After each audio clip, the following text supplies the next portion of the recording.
Paz do Senhor esteja convosco.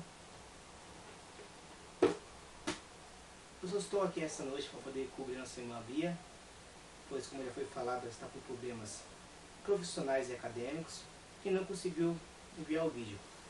Ela está justificada, e para não ficar 2 semanas vazia, eu peguei essa breve palavra que se encontra em Marcos capítulo 4, verso 35. Enquanto os irmãos acham essa palavra, eu ministrei já na célula LJ, na nossa escola, um grupo evangelístico que nós temos, que foi criado por 2 meninas abençoadas da minha sala. O propósito, a princípio, é para nós podermos nos aproximar mais de Deus, ficar mais perto do Criador, determinadamente do local que nós estejamos. Mas também nós estamos conseguindo atrair jovens para mais perto de Cristo, próximo ao Criador, de uma maneira que realmente eu não esperava que aconteceria. Certa feita será a minha vez de ministrar, eu trouxe essa palavra.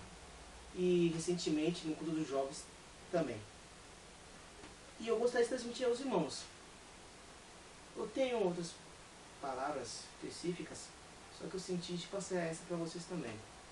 Espero que vocês tenham paciência comigo. Serei bem breve e direto. Marcos 4, verso 35. Diz assim a palavra do Senhor: E, naquele dia, sendo já tarde, disse-lhes: Passemos para o outro lado, ou outra banda. E eles, deixando a multidão, o levaram consigo, assim como estava, no barco, e havia também com ele outros barquinhos. E levantou-se grande temporal de vento, e subiam as ondas por cima do barco, de madeira que já se enchia. E ele estava na popa, dormindo sobre uma almofada. E despertaram-no, dizendo-lhe: Mestre, não se te dá que pereçamos? E ele, despertando, repreendeu o vento, e disse ao mar: Cala-te, aquieta-te.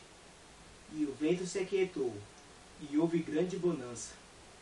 E disse-lhes: Por que sois tão tímidos? Ainda não tendes fé? E sentiram grande temor, e diziam uns aos outros: Mas quem é este, que até o vento e o mar lhe obedecem?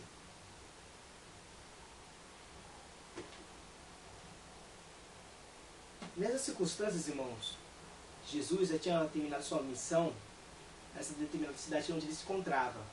E para poder se locomover à próxima, para continuar a transmitir o reino dos céus que era chegado naquele momento, para os demais povos, primeiramente da região de Judeia, para depois, futuramente, o apóstolo Paulo transmitir para o redor do mundo, pela graça e direção do Espírito Santo e de Jesus Cristo. Enfim, para poder transmitir essa mensagem, continuar propagando, era necessário se locomover, e nenhum meio era melhor naquele momento do que o meio náufrago, através dos barcos. E para poder ficar com maior clareza para os irmãos, eu gostaria de citar uma frase de Colombo. Ele disse assim, certa feita, para os seus marinheiros, seus marujos, para poder encorajá-los a poder cruzar os oceanos: Vocês nunca conseguirão atravessar os mares se não tiverem coragem de perder a visão da costa. Ou seja, vocês nunca conseguiram atravessar o oceano comigo, pois eles tinham muito medo do que estava lá fora, porque eles não conheciam os oceanos. Muitos diziam que havia sereias, monstros marinhos, e seja o que for que existisse na mente deles, houve um que era cristão e disse o seguinte: aonde quer que nós iremos, lá está Deus. Não importa, Deus está lá. E Colombo usou essa frase, e eu gostaria de citá-la para poder melhorar a clareza dessa mensagem.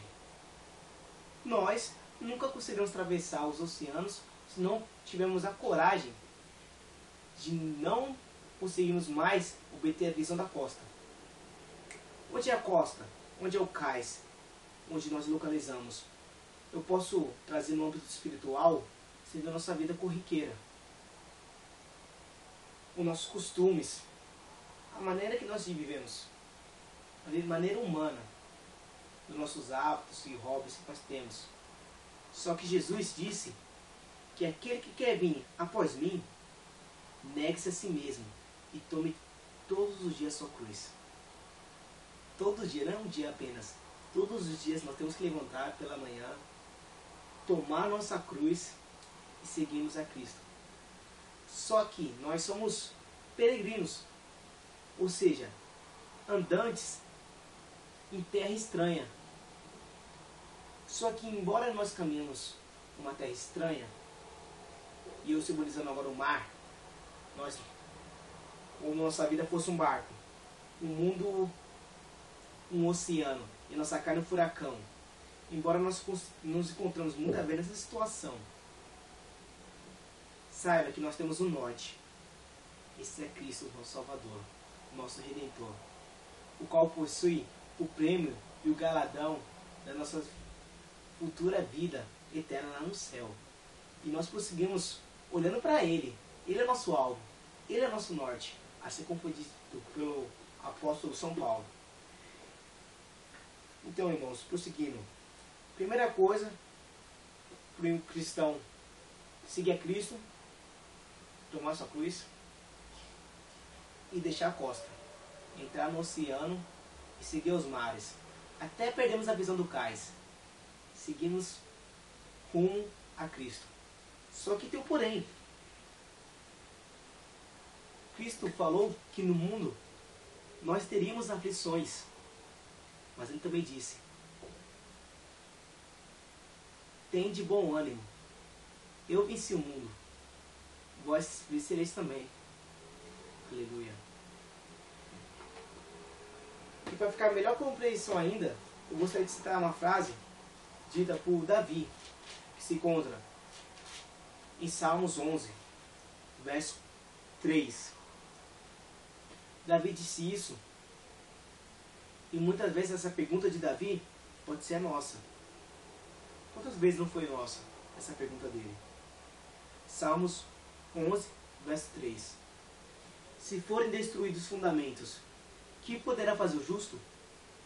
Em outras palavras, se os bons princípios, se a moralidade, os bons costumes foram destruídos, que nós poderemos fazer sendo nós os justos, aqueles que são o sal e a luz para este mundo?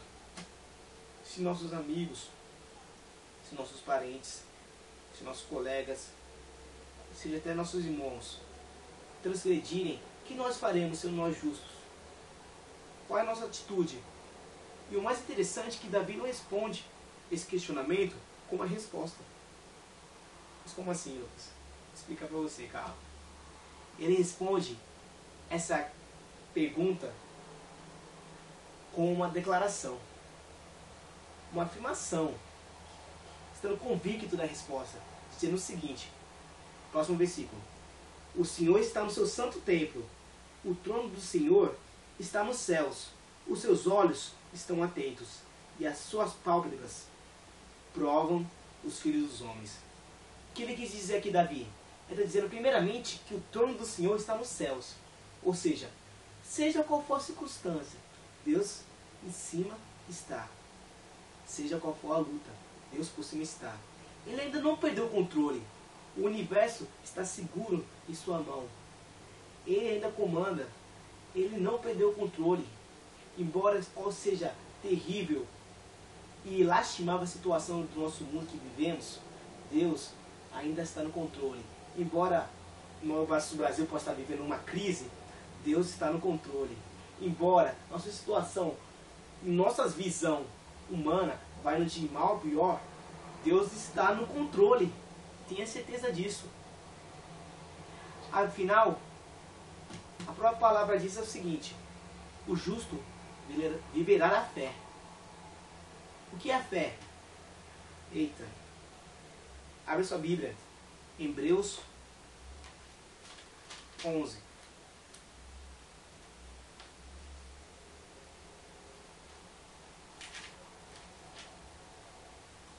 Hebreus 11 diz o seguinte, meus queridos.